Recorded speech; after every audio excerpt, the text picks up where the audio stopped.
colours, painting a sea scene in acrylics. So I've mixed ultramarine, cerulean blue, and I'm trying to match the sort of, just the coolness of this. It's not quite ultramarine, it's not quite cold actually, it's not quite, so you've got to use two blues and lots of white, and then you can get a nice bright blue, like so. So I'll do this very quickly. I won't complete this, I'll just demonstrate what happens. So to get the sky colour, I would, if I was working on this whole painting, I would mix a fair big pot of this colour so that I could then place it like this. And as I paint down to the sea, the height of the sea, I'm not going to actually paint the clouds in this at this stage. What I do is just paint the colour of the sea, and then I slowly introduce, by mixing it as I go, a paler shade. So just more and more white, and sometimes it goes a little bit cooler, so I introduce a little bit more of the cerulean blue, so give myself a colder blue lower down. Now with acrylic on paper, on a coloured paper like this, it shows you where you've got the colour too thin, because the colour of the paper creeps through it. And so, because we're trying to emulate an oil technique, get the paint thick enough, and you will hide the colour of the paper, and actually it will seem much more vibrant. The thing you have to be careful of, though, with acrylics is if you have to remix the colour because you've run out, so I'm just doing that now, it's very difficult to exactly match the colour. Because even if I put it on here and it looks like it's the same, as it dries, it will slightly change colour. So I'm just going in a bit deeper, but just to show you the graduation of that. If you're quick, you can pick up a second brush, another hot brush, and this time adding a little bit of raw sienna into some white, just a tiny bit, so you get a sort of creamy white colour. You can, if you want to, paint clouds into the wet paint. So I'm just doing that by placing, I'm not trying to push the paint into the paper, I've just placed the colour like that. And quite often what I do is I place the colour with one brush,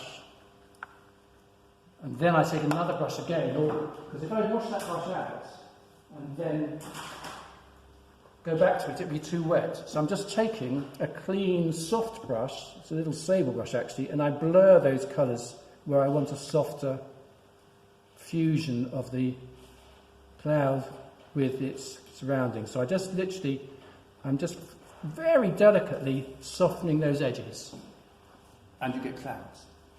So we move on to the next stage, and that is the sea. And in this instance, the sea is greener than the sky, so you can use more cerulean blue.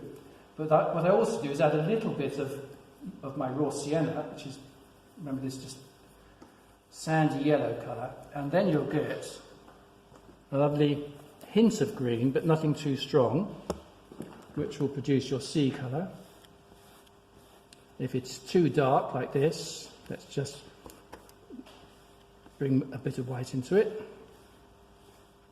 And again, you can bring more white into this as you go down or come closer to the beach. So you just increase the amount of white, as generally speaking the sea gets paler as it comes towards you. And then if you want to produce waves, just like I did with the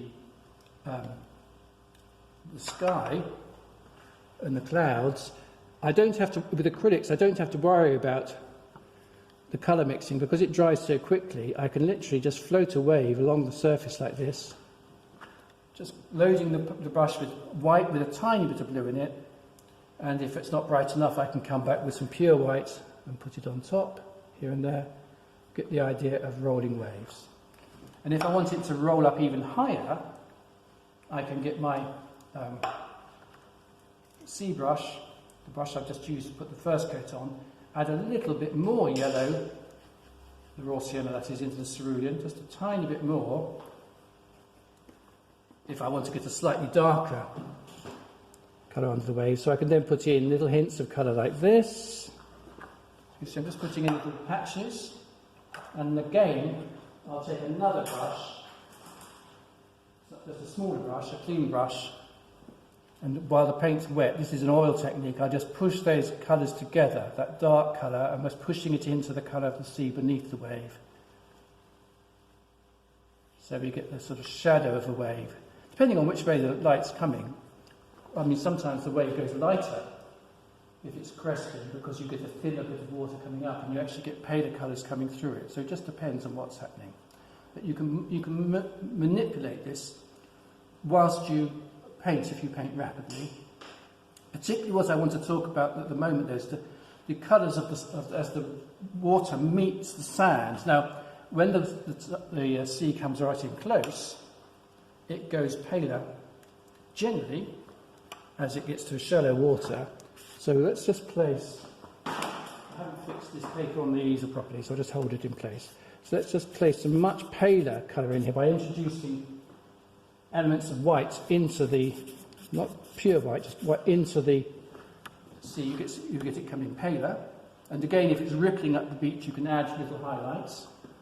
But then it graduates into the colour of the sand, which in this instance is very similar to the paper I'm working on.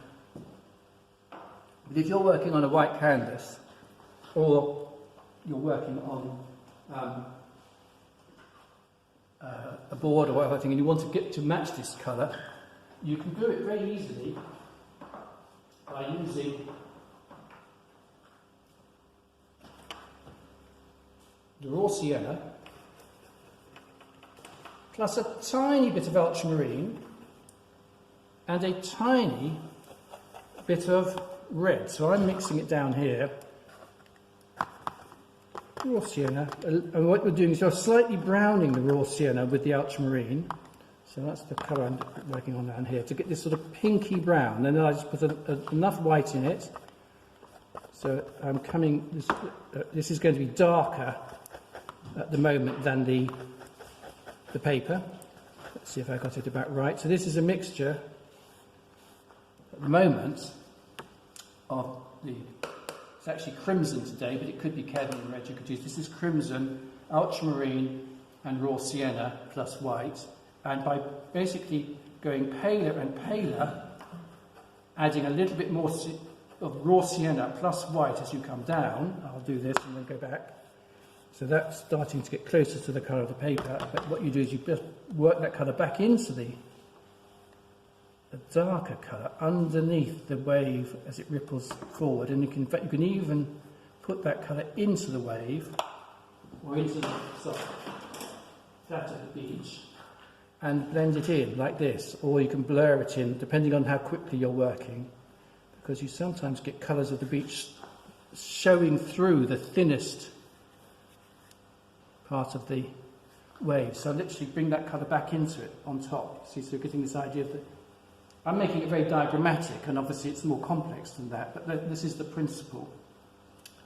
And then as you go down further into drier sand, you mix more and more white and raw sienna into the same mixture, and it produces a slightly sort of almost a paler pinker shade. This is Devon sand, so it's got a sort of reddish quality to it.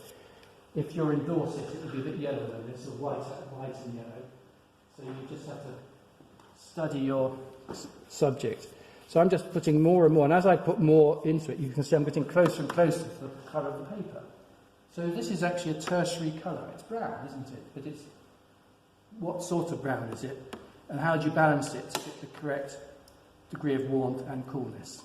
So we're getting this effect, but of course what we've got in this source painting, which I did after a watercolour I did at that beach, you've got all the little ripples.